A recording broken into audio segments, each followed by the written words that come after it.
¿Qué quiere que le diga? Entiérrela. ¿Cómo así? Entierra la plata.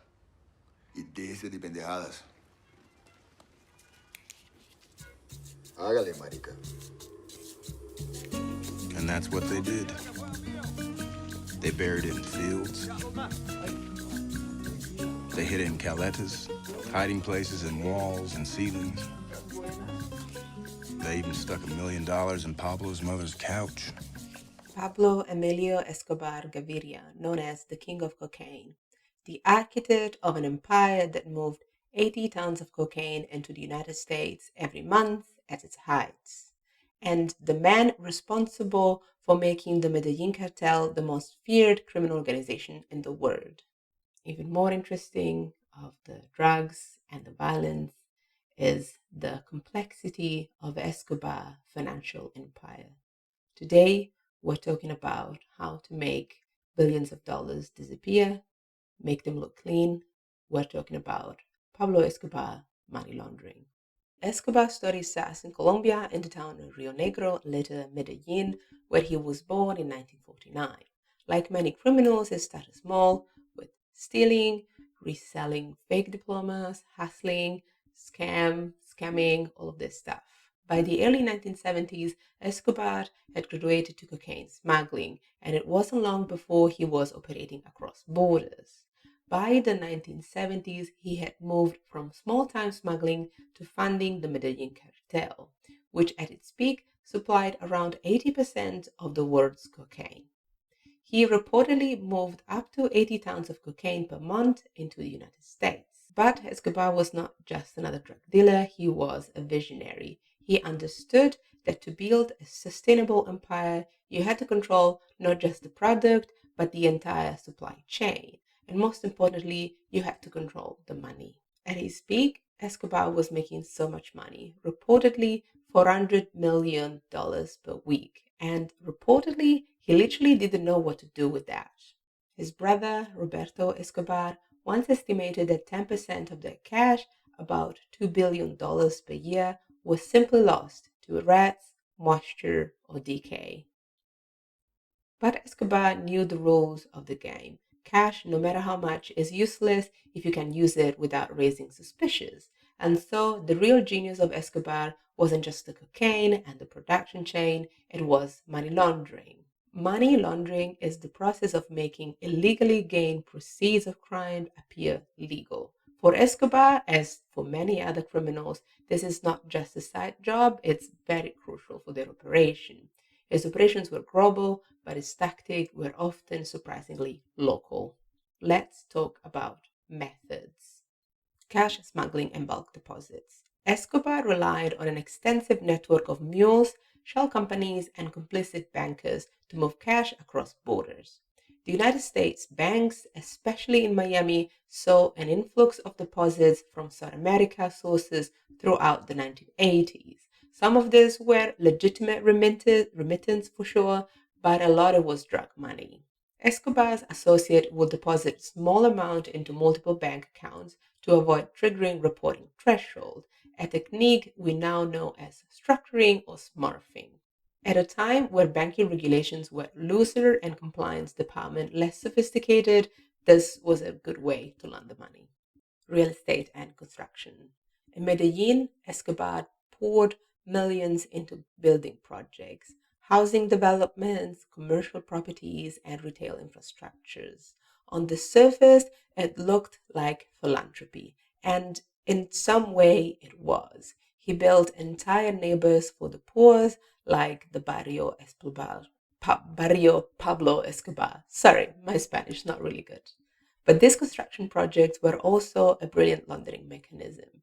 You could overstate costs, pay contractors in cash, inflate invoices, and in this way funnel illegal money into the property assets.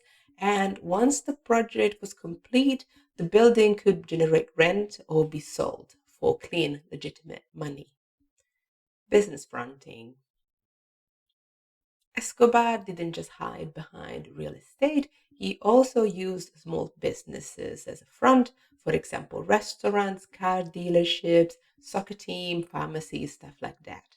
These businesses would report inflated sales and deposit dirty money as if it was real income. This practice is called commingling. In this way, drug money was becoming taxable. In many cases, these front businesses didn't even try to make a profit. They were there to clean money, not to compete in the market, not to provide services to consumers. International investments. Reports suggested that Escobar had bank accounts, investment, and holdings all over the world, including in the US, Panama, the Bahamas, and Switzerland. Offshore banking was a critical tool. By placing his money in jurisdiction with strict bank secrecy laws, Escobar shielded his asset from scrutiny. It was only later, with international pressure and cooperation, that some of these tax havens started to open up. Black Market Peso Exchange. Cartel profits made in the US needed to be smuggled back into Colombia or directed somewhere else offshore. But rather than moving those dollars directly into Colombian banks where it would attract attention potentially, the cartel worked with brokers who would sell the dollars to Colombian importers. Let's see how this worked. The importers, many of them legitimate businesses, needed United States dollars to buy goods from the United States. They wanted to buy stuff from the US and bring it into Colombia. So they would pay the cartels in Colombian pesos at a favorable black market exchange rate.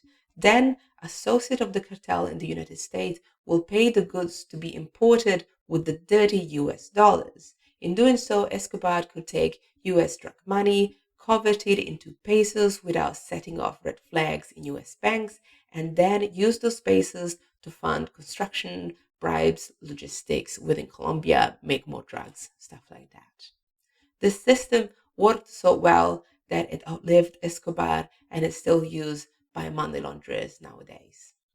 Perhaps Escobar's boldest move in the realm of financial manipulation was his political influence. In the 1980s, he was elected to Colombia's Congress as an alternate member. While he wasn't a major political figure, that seat gave him a parliamentary immunity and a diplomatic passport. That wasn't just a power play, it was part of his strategy to gain legitimacy and legal protections that made money laundering easier. So, where did all the money go?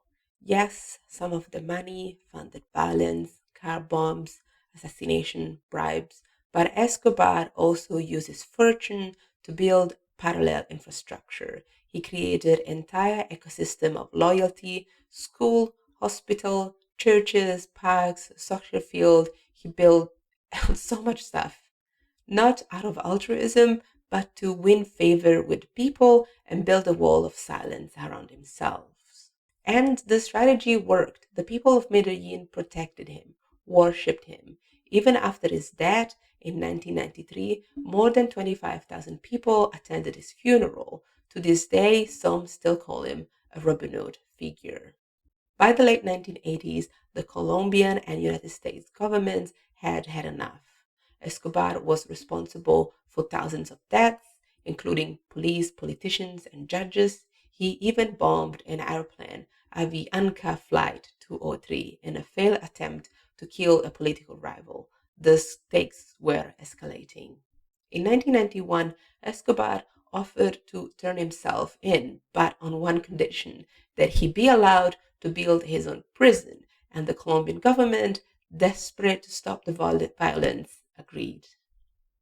The result was La Catedral, a prison only by a name.